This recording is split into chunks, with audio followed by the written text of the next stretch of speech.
Hello, je suis super contente de vous retrouver pour mon bilan lecture du mois de novembre qui était un mois de lecture globalement très bon, donc je suis super contente de pouvoir vous en parler aujourd'hui. Le premier livre dont je vais vous parler c'est Les filles sauvages de Pat Murphy. Dans Les filles sauvages, on suit le personnage de Joanne qui a 12 ans et qui déménage avec ses parents et son frère dans une autre ville des États-Unis. Je crois qu'ils déménagent vers San Francisco et avant ils habitaient pas du tout à San Francisco. Et ce qu'il faut savoir sur Joanne et qui prend une place très importante dans le livre, c'est qu'elle a une relation très compliquée avec ses parents, avec sa mère. C'est une relation où à la fois elles s'aiment mais en même temps elles se comprennent pas et elles se prennent souvent le chou.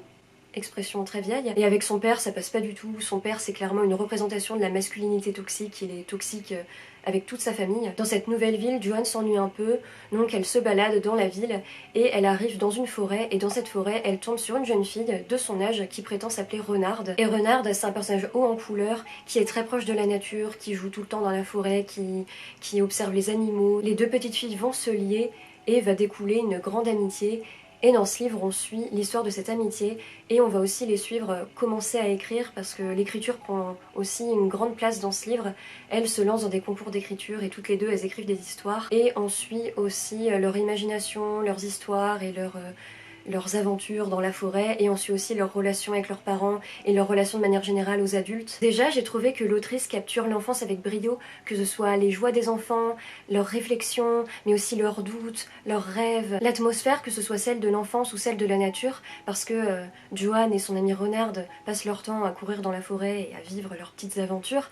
L'atmosphère d'enfance, mais celle de la nature, je trouvais que ces deux atmosphères étaient très bien retranscrites dans le roman, et aussi j'étais très contente de retrouver dans ce livre des personnages enfants, mais qui étaient écrits sans clichés et qui étaient à la fois montrés comme étant des enfants, donc clairement ils n'ont pas des réflexions d'adultes, mais d'un autre côté ils n'étaient pas infantilisés ou écrits comme des clichés d'enfants en fait. Vraiment ils avaient des réflexions très justes, très subtiles, et vraiment ils ressemblaient vraiment à des enfants. Ce que j'ai aussi aimé dans ce livre, c'est qu'il manque pas de gravité, et notamment il y a des thématiques abordées qui sont très graves. On parle de familles dysfonctionnelles, on parle de relations toxiques, on parle de relations parents-enfants qui se passent pas très bien et qui sont très compliquées. Ça parle aussi de masculinité toxique et aussi un petit peu, il y a une mention à un moment d'alcoolisme. Dans ce livre, il y a beaucoup de jolis messages qui sont mis en avant, notamment l'importance d'observer autour de soi, l'importance de poser des questions, l'importance de voir les autres pour ce qu'ils sont réellement et pas seulement pour ce qu'ils reflètent. Au cours du récit, les personnages apprennent aussi à aller au-delà de leur peur et à oser s'exprimer, à ne pas hésiter à s'exprimer, et je trouvais que c'était vraiment aussi un joli message à faire passer. Et c'est aussi un livre qui parle de la beauté dans l'originalité et le fait qu'être considéré comme des électrons libres, c'est un terme qui est beaucoup utilisé dans le livre. Le fait d'être considéré comme bizarre ou pas normal, qui est souvent une peur qu'on peut avoir quand on est au collège, au lycée, etc. On a souvent cette peur-là d'être considéré comme bizarre. Bah là, ce livre montre que oui, cette peur-là existe, mais en fait, il y a une beauté dans le fait d'être un peu bizarre et d'être pas normal. Et puis au final, qu'est-ce que la normalité? Et c'est aussi un livre qui parle du pouvoir de l'écriture et du pouvoir de l'imagination, et qui montre que même si dans la vie t'as du mal à t'exprimer, et ben tu peux au moins le faire à l'écrit, et que poser ses ressentis sur le papier, bah, ça peut te procurer le plus grand bien. Et le fait que l'écriture a vraiment un grand pouvoir sur notre vie, et j'ai trouvé que c'était vraiment une thématique qui était très intéressante et très bien abordée. Donc c'était vraiment un joli livre, j'ai vraiment passé un bon moment en le lisant, mais il y a quand même certains aspects qui m'ont dérangé et qui m'ont chiffonné au cours de la lecture, et c'est pour ça que ce livre m'a pas trop touchée. En fait, de manière générale, j'ai trouvé que les personnages étaient trop peu développés. J'ai l'impression au final de pas savoir grand chose sur les personnages, mis à part le personnage principal étant donné qu'on est dans sa tête, mais même sa meilleure amie Renarde, au final, bah, je sais qu'elle aime la nature et qu'elle est proche de la nature et tout, mais à part ça, je sais pas grand chose d'elle, donc c'est un peu dommage. Et aussi ce que je trouve très dommage, c'est qu'il y a plein de personnages chouettes qui sont introduits dans cette histoire, notamment le père de Renarde qui est... Vraiment, ça a été un de mes personnages préférés dès le début. C'est un écrivain qui vit dans sa cabane dans les bois et tout. Enfin, il est hyper stylé. Et au début, il est très présent. Et j'ai vraiment pensé qu'il serait plus développé, qu'on en saurait plus sur lui. Et au final, il s'évanouit peu à peu dans l'histoire. En fait, au bout d'un moment, il est vraiment dans le fond et on n'entend plus parler de lui. Notamment, un moment, les deux, Renard et Joanne, font un cours d'écriture et elles rencontrent plein de nouveaux amis. Mais on sait rien d'eux. Ils deviennent amis et on sait qu'ils passent de bons moments ensemble, mais c'est tout. Il y a juste écrit qu'ils deviennent amis et on sait rien d'eux, et je trouve ça... J'ai vraiment trouvé ça dommage, et j'ai trouvé que ça manquait à l'histoire. Il y a des personnages vraiment chouettes qui sont introduits, mais plus l'histoire avance et moins on entend parler d'eux. Et après ils sont vraiment dans le fond de l'histoire, mais ils sont à peine mentionnés. Mais surtout pour moi, le gros bémol, et vraiment ça l'a pas du tout fait avec moi, et c'est pour ça que ce livre, j'ai envie de le conseiller, mais il y a une partie de moi qui a pas envie de le conseiller pour ça, c'est qu'il y a énormément de sexisme intériorisé dans ce livre. C'est surtout dans la première partie du livre, donc la première moitié, il y a des passages comme ça. Il n'y en a pas à chaque page, mais il y a quand même à plusieurs reprises des passages de sexisme intériorisé et ça m'a vraiment gonflé. En fait, les deux personnages principaux de l'histoire, donc Joanne et Renard, se considèrent comme des filles sauvages parce que elles aiment courir dans les champs, elles aiment voilà, vivre des aventures dans la forêt, donc en gros ça les dérange pas d'être salies, elles sont des peintures de guerre, et du coup elles se sentent totalement à l'opposé des autres filles de leur âge, et notamment les filles de leur classe, et ça les pousse à être extrêmement méprisantes et extrêmement jugeantes envers les autres filles, et notamment elles ont une appellation pour les autres filles dont elles se sentent différentes, elles les appellent la clique Strass et Paillettes, pour parler de ces filles qui parlent des garçons, qui parlent de maquillage et se maquillent, qui portent des jupes. Donc en gros dans ce livre, il y a des passages hyper dégradants qui parlent des filles qui se maquillent, parlent des garçons et portent des jupes. Donc moi je dois vous avouer, je lisais, j'étais comme ça, mon féminisme il en a pris un coup, ma sororité elle en a pris un coup, j'avais mal. Mais tu vois, à la limite, j'aurais pu comprendre que des passages comme ça figurent, parce que des pensées comme ça, moi j'ai pu les avoir par exemple quand j'étais au collège. Et on est sans doute beaucoup à avoir eu comme ça du sexisme intériorisé, comme ça où on pensait des choses très sexistes et puis on s'en rend compte avec du recul, ah mais en fait j'étais extrêmement sexiste en fait avec les autres filles. Donc en soi j'aurais pu comprendre que ces passages soient là, mais par contre des passages comme ça, il faut qu'il y ait une remise en question derrière. Franchement, j'aurais pas été aussi énervée s'il y avait eu ces passages-là et qu'après, à un moment de l'histoire, elles sont en mode « Ah mais finalement, on a jugé toutes ces filles, mais en fait... Enfin tu vois, s'il y avait une remise en question, je me serais dit « Ah bah justement, tu vois, il y a un message de passé. » Même si bon, moi, lire des passages comme ça m'a pas fait du bien. Mais si après, il y a une remise en question, tu vois, ça contrebalance la chose. Mais là, à aucun moment, ces passages extrêmement sexistes ne sont remis en question. Et ce qui est quand même très ironique, c'est que c'est un livre qui pousse à voir au-delà des apparences. C'est un livre vraiment, à un moment, Joanne elle discute avec sa mère et sa mère elle la trouve chiante, et en fait en discutant avec sa mère, en lui posant des questions, elle se rend compte qu'en fait sa mère c'est quelqu'un de chouette et elles arrivent peu à peu à nouer une relation. C'est un livre vraiment qui dit poser les questions aux gens, essayer de voir au-delà des apparences et essayer de vous mettre dans la peau des autres. C'est un livre clairement qui fait se passer ce message, donc génial. Mais c'est hyper incohérent. Alors pourquoi pas avoir cette remise en question par rapport aux filles de la clique Strass et Paillettes aussi. Alors peut-être que l'autrice elle s'est dit bon, vu que je dis dans mon livre que faut voir au-delà des apparences, faut peut-être se dire que ça marche aussi pour ces filles, mais à aucun moment c'est précisé. Il y a un moment où j'ai cru qu'il y aurait une remise en question. Et finalement il n'y en a pas eu. C'est en fait, Joanne elle rencontre une fille et elle se dit ah elle, je suis sûre elle fait partie de la clique Strass et Paillettes, ça se voit comment elle est et tout. Et elles discutent ensemble. Et je me dis, ah bah justement au travers de cette discussion, Joanne elle va se dire, ah bah finalement ces filles que je juge en fait je devrais pas les juger, blablabla. Et en fait, la vie finale qu'elle a sur cette fille c'est, ah finalement elle est chouette, elle ne fait pas partie de la clique Strass et Paillettes. Donc en fait elle a réussi à voir au-delà des apparences pour cette fille, mais elle continue quand même d'employer le terme clique, strass et paillettes. Je déteste ce terme, j'ai envie d'arrêter de le dire. Mais elle continue quand même de juger les filles qui se maquillent, etc. Je trouve ça extrêmement dommage et un peu frustrant parce que, tu vois, c'est un livre que j'ai envie de conseiller et c'est un livre qui est pour... je dirais que la tranche d'âge, ce serait à peu près... voilà, le collège, comme les personnages de Joanne et Renard. Je pense qu'au collège, j'aurais vraiment aimé lire un livre comme ça. Et j'ai envie de le conseiller parce qu'il a plein de beaux messages. Mais moi, les passages comme ça, où les filles sont jugeantes envers les autres filles et critiquent les filles qui se maquillent et qui parlent des garçons, etc. Moi, je peux pas, quoi. Donc c'est pour ça que je suis un peu mitigée. Après, heureusement, j'ai envie de vous dire... Ces passages-là, il y en a quelques-uns dans la première partie. Après, dans la deuxième partie, il n'y a plus mention de ça. Et voilà, il n'y en a pas à toutes les pages, etc. Mais voilà, il y a quand même des petits passages comme ça qui sont présents. Donc je sais pas trop quoi vous dire, quoi. Parce qu'en fait, c'est un livre que vraiment j'ai passé un bon moment. L'histoire est chouette et j'ai trouvé que c'était très subtil. Et notamment les moments où l'autrice parle des relations entre les enfants et les parents. C'était vraiment fait avec une justesse et une sensibilité. Et vraiment, c'était très bien fait. Et à un moment, il y a une mention de l'alcoolisme d'un parent. Et pareil, j'ai trouvé que c'était vraiment bien fait. Et il y a vraiment des messages très chouettes dans ce livre. Mais moi, ces passages de sexisme comme ça, j'ai du mal à passer outre. De manière générale, c'est quand même un livre que je conseille parce que j'ai passé un bon moment. Il y a des messages vraiment très chouettes. Et c'est chouette d'avoir un livre qui parle vraiment aux enfants et qui parle très bien des enfants. Tu vois, c'est fait avec zéro cliché et tout. Il y a beaucoup de subtilité. c'est un bon livre, mais il y a quand même ces passages que j'ai trouvé dommages. Ensuite, j'ai fait non pas une lecture, mais une relecture. J'ai relu Fangirl de Rainbow Rowell, que j'avais lu pour la première fois en 2018 et qui m'avait laissé vraiment un très beau souvenir. C'est un livre vraiment que j'avais adoré. Je voulais le relire depuis pas mal de temps déjà, et j'ai vraiment bien fait parce que je me souvenais quand même de la plupart des scènes et les grands événements, je m'en souvenais très bien, mais par contre il y avait tellement de détails que j'avais oubliés. Dans Fangirl, on suit le personnage de Kat au moment où elle rentre à l'université, donc elle quitte la maison avec sa sœur et son père pour aller vivre à l'université, donc c'est un peu une nouvelle vie pour elle. Et Kat, elle mène aussi un peu une double vie dans le sens où elle est aussi autrice de fanfiction et elle est très fan d'une saga très populaire qui s'appelle Simon Snow, qui est un peu le Harry Potter dans ce monde-là. Kat a aussi une sœur jumelle qui s'appelle Ren et elles ont une relation qui a toujours été très complice et très bonne, mais au moment où on commence l'histoire, elles ont une relation qui s'effiloche de plus en plus parce que Ren et Kat, elles sont très différentes. Ren, elle est beaucoup plus sociable et elle aime vraiment sortir, etc.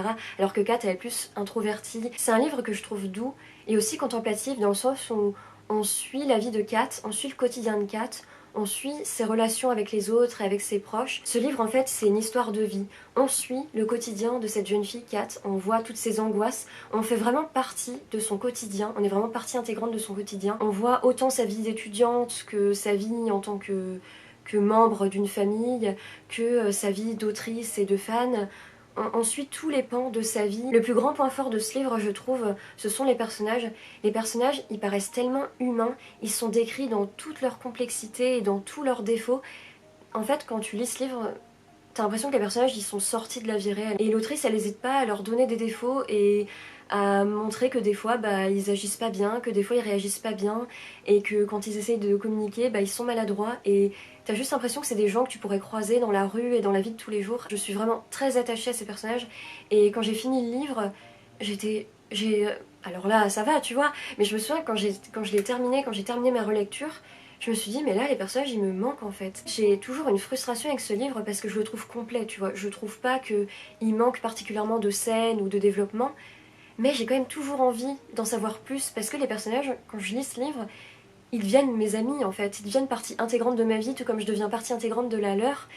Et du coup, j'ai toujours envie d'en savoir un peu plus, toujours envie de savoir plus de détails. Et même si c'est un livre que je trouve très riche et très complet, il m'en manque toujours quand même un peu. Ce que j'aime aussi particulièrement dans ce livre, c'est les thématiques abordées qui sont abordées d'une manière tellement subtile et tellement juste. Je trouve que l'écriture de Rainbow Rowell, elle est sans fioriture, elle est simple, mais il y a des phrases, des fois, qui sont vraiment très percutantes, tellement elles sont puissantes et pleines de justesse et de sensibilité. Dans ce livre notamment, on voit que Kat, c'est un personnage qui a de l'anxiété et il y a beaucoup de passages. Notamment, il y a un passage, je me souviens, il m'avait vraiment marqué et je m'en souvenais, alors que c'est vraiment un petit passage comme ça au début.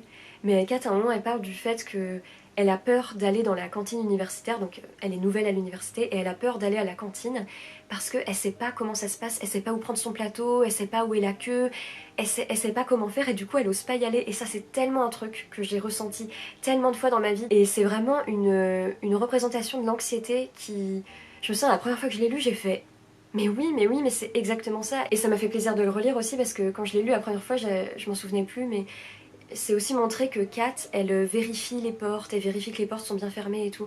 Et ça aussi, ça m'a fait un peu de bien, mais en même temps un peu de mal de lire ça parce qu'en ce moment, je suis vraiment là-dedans. En fait, ce livre, vraiment, tu peux tellement t'identifier au personnage, et moi, je m'identifie énormément à Kat, mais en fait, pas pour les mêmes choses que la Solène de 2018. En 2018, je m'identifiais beaucoup à Kat par rapport à sa vie de fan et par rapport au fait qu'elle préférait écrire plutôt que sortir. Mais maintenant, je m'identifie plus à Kat par rapport à ses angoisses et son anxiété.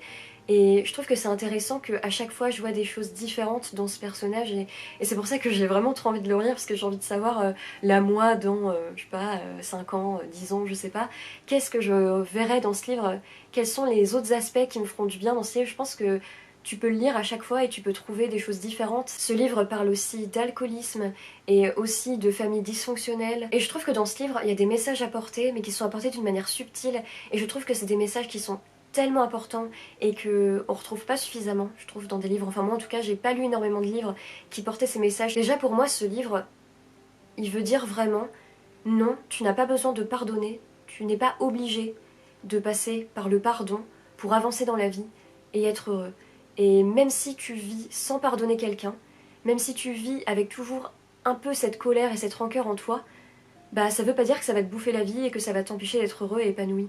Tu peux continuer à vivre. Le pardon n'est pas un passage obligé. C'est vraiment l'un des messages portés par ce livre. Et moi c'est quelque chose, je suis totalement en accord avec ça. Et souvent quand tu lis des livres ou que tu regardes des films, c'est très il faut pardonner pour avancer dans la vie, être heureux et être retiré d'un poids. C'est sans doute les pensées et les réflexions de certaines personnes et chacun là-dessus pense ce qu'il veut. Mais je trouve ça chouette que dans un livre, une fois au moins, il y ait ce message de... Il y a aussi ça dans Spoiler Alert d'Olivia Dade en fait, donc il y a peut-être ce message dans plus de livres que je le crois. Ce que j'aime aussi dans ce livre, c'est que Kat, elle ne change pas pour les autres, et c'est montrer que t'as pas besoin de laisser tomber tes passions, et t'as pas besoin de laisser tomber tes passions, surtout qui peuvent paraître un peu ridicules aux yeux des autres, parce que Kat elle est fan de Simon Snow, et c'est un truc qui est... Bah, c'est un peu vu comme Harry Potter. Il y a peut-être certaines personnes qui sont en mode bah, Harry Potter on aimait ça quand on était petit, maintenant faut passer à autre chose et tout. Et là, il y a vraiment cette impression avec Simon Snow dans le récit où ah ouais mais Simon Snow c'était quand on était petit. Et là dans ce livre, l'un des messages qui est porté c'est bah non, t'as pas besoin de changer pour être aimé et pour aimer et vivre pleinement tes relations. T'as pas besoin de laisser tomber tes passions, même celles qui peuvent paraître le plus ridicules. Et en fait, les bonnes personnes dans ta vie vont t'accepter et vont même te soutenir dans ces passions et vont être là pour toi. Tout simplement, c'est montrer que t'as pas besoin de changer pour, et de laisser tomber des choses que t'aimes pour être aimé et aimer en retour. Je pense quand même que c'est pas un livre parfait, et notamment là à ma relecture ça m'a un peu plus fait tiquer, alors qu'en 2018 je pense que j'étais moins... Voilà, je pense que j'ai moins tilté. Il y a des passages, ça se sent que ça a été écrit, je sais pas dans les années, ça a été écrit quand 2013. Ouais, c'est ce que je vais dire, ça se sent que ça a été écrit au début des années 2010, tu vois. Il y a des fois, une fois de temps en temps, une phrase comme ça où je me disais ah, il y a rien de hyper grave, hein, sinon je le dirais direct, vous inquiétez pas pour ça. Mais des fois il y a des petits trucs, tu vois, genre ah, tu vois, je sais pas trop comment expliquer. Mais notamment il y a un passage, je le mentionnais dans un vlog, il y a un passage où Levi il cherche à défendre Kat et Ren qui se font alpagués par des hommes, et Levi, sa première réaction pour défendre Kat et Ren, c'est dire oui mais ces filles elles ont un père, qu'est-ce que leur père dirait s'il entendait que tu parlais comme ça de ces filles et tout. Donc tu vois on reste dans ce discours de on rapporte toujours les filles aux figures masculines. Il y a un peu des petits passages comme ça mais tu vois c'est jamais trop grave, et puis après Levi il dit autre chose pour là vraiment défendre Kat et Ren. Et surtout je dis ça parce que Rainbow Rowell a écrit Eleanor and Park, et Eleanor and Park c'est un livre, moi je l'ai pas lu personnellement mais j'ai lu beaucoup d'extraits et de gens qui en parlaient, qui disaient qu'il y avait des passages vraiment racistes et très problématiques dans Eleanor and Park. Et du coup en 2018, la première fois que j'ai lu Fangirl, je crois que j'avais pas trop idée de ça, j'avais pas de chaîne et tout à ce moment là, donc voilà, je suivais pas trop ces choses là, mais là en le lisant j'avais ça en connaissance de cause. Et du coup c'est peut-être pour ça que j'ai plus tilté des petits passages comme ça. Je crois qu'il y a un passage qui m'a fait tiquer, c'est quand Kat a dit à Levi qu'elle écrit des fanfictions MM, donc entre deux hommes.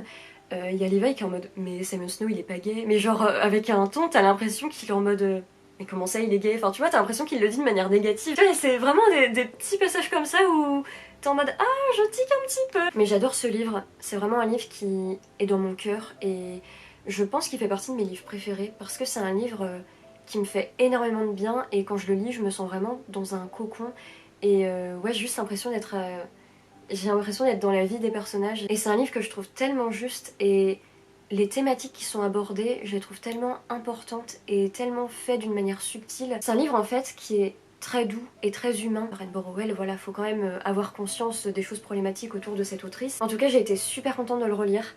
Et vraiment j'aime trop ce livre, et je pense que je le relirai un jour, dans plusieurs années, quand j'aurai encore oublié les petits détails, je pense que je le relirai. Après ça, j'ai lu le premier tome du manga Moriarty de Ryosuke Takeuchi et Hikaru Miyoshi. Ce manga revisite l'histoire de Moriarty, le fameux ennemi de Sherlock Holmes. Je sais pas à quel point l'histoire est romancée parce que l'histoire de Moriarty, moi je la connais surtout à travers la série, donc je pense que c'est pas pareil dans les livres.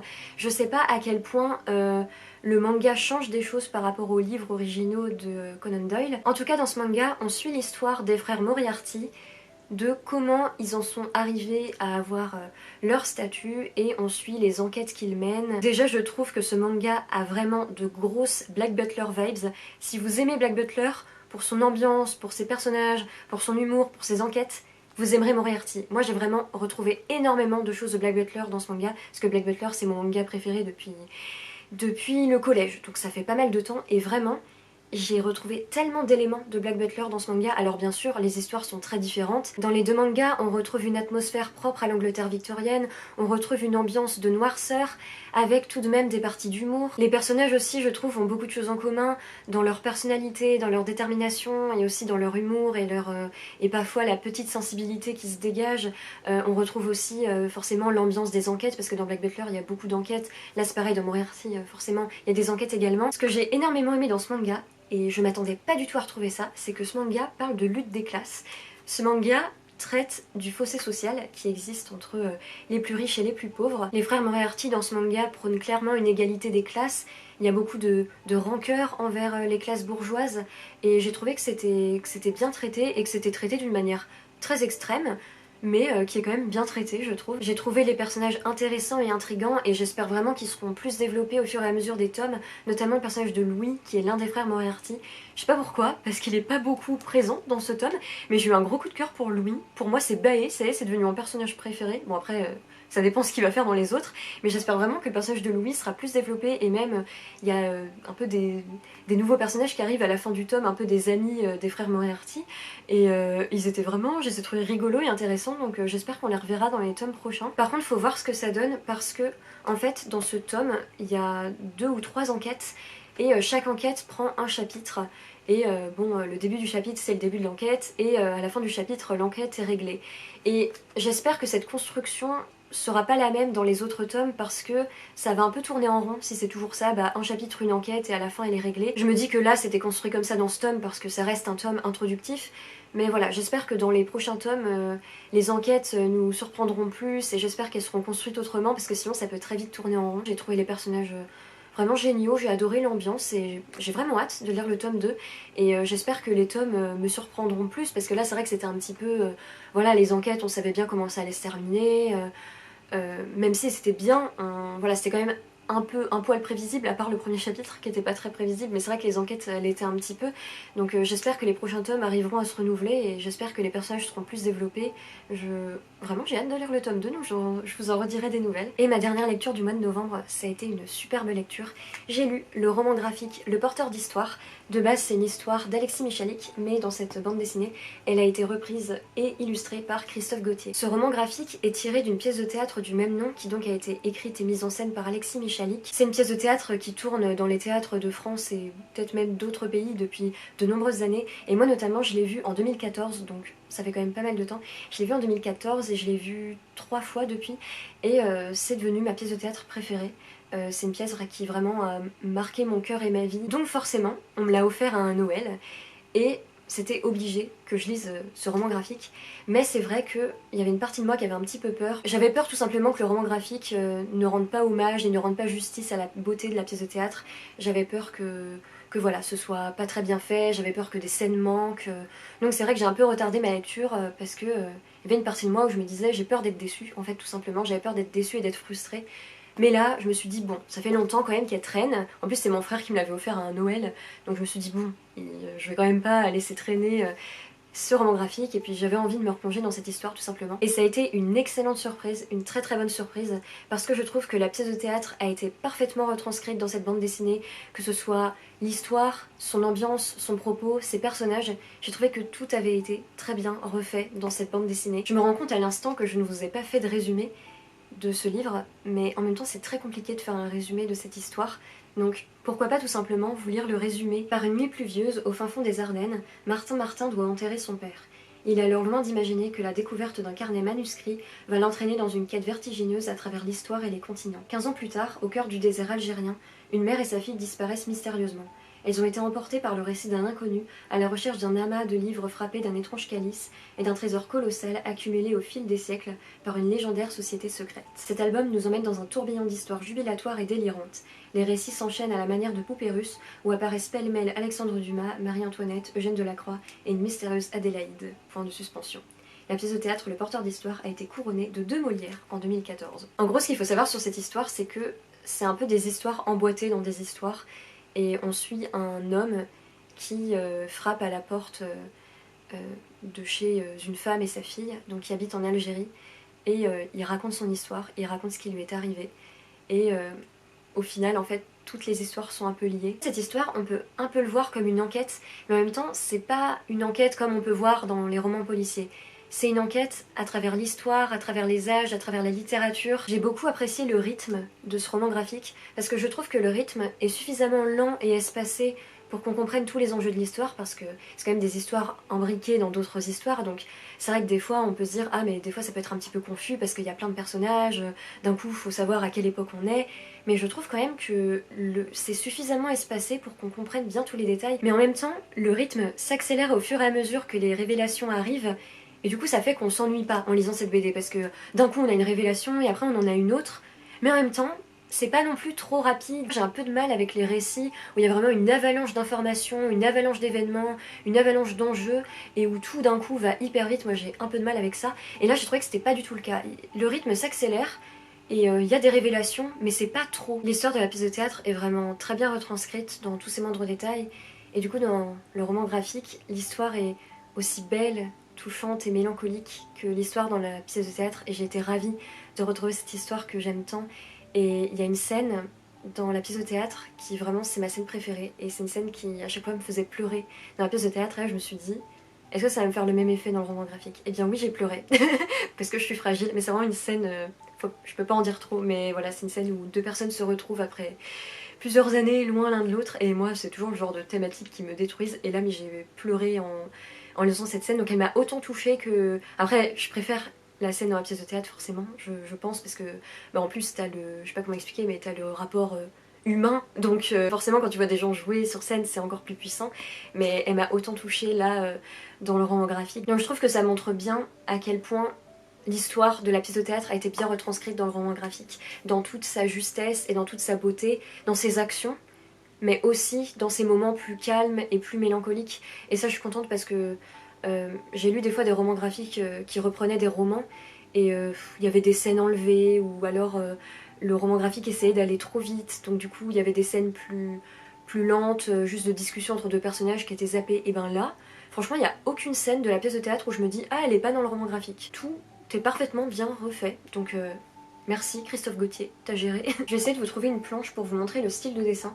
Alors de base, le style de dessin, quand j'ai commencé, j'étais pas super fan, parce que c'est un style de dessin qui est un peu crayonné. Alors ça peut paraître un peu bête, mais j'ai pas d'autres termes. Là par exemple, vous voyez la chambre. J'essaie de vous trouver des planches qui sont un petit peu représentatives. Donc les personnages ils sont dessinés comme ça.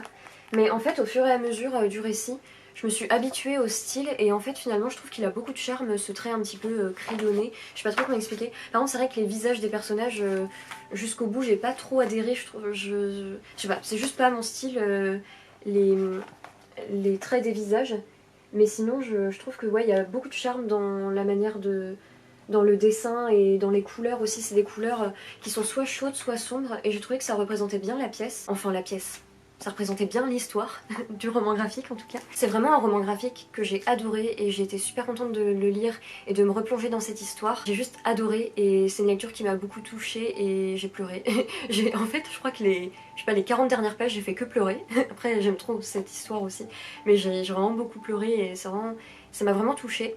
Par contre je pense quand même que l'histoire du porteur d'histoire, je pense que c'est quand même une histoire qui est beaucoup plus puissante sur scène. Je trouve que ça se sent que Alexis Michalik, quand il a écrit cette histoire, il la voyait au théâtre. Je trouve que ça se sent, et je pense vraiment que cette histoire, elle est beaucoup plus belle et beaucoup plus puissante, et tout simplement je trouve que les enjeux sont mieux représentés au théâtre. Ce qui fait la force du porteur d'histoire en tant que pièce de théâtre, c'est sa mise en scène, et notamment les acteurs, parce qu'en fait, comme vous avez pu le remarquer à travers le résumé, il y a énormément de personnages dans cette histoire, il y a vraiment une ribambelle complète de personnages, et en fait sur scène, au théâtre, il n'y a que 5 acteurs et actrices qui jouent tous les personnages.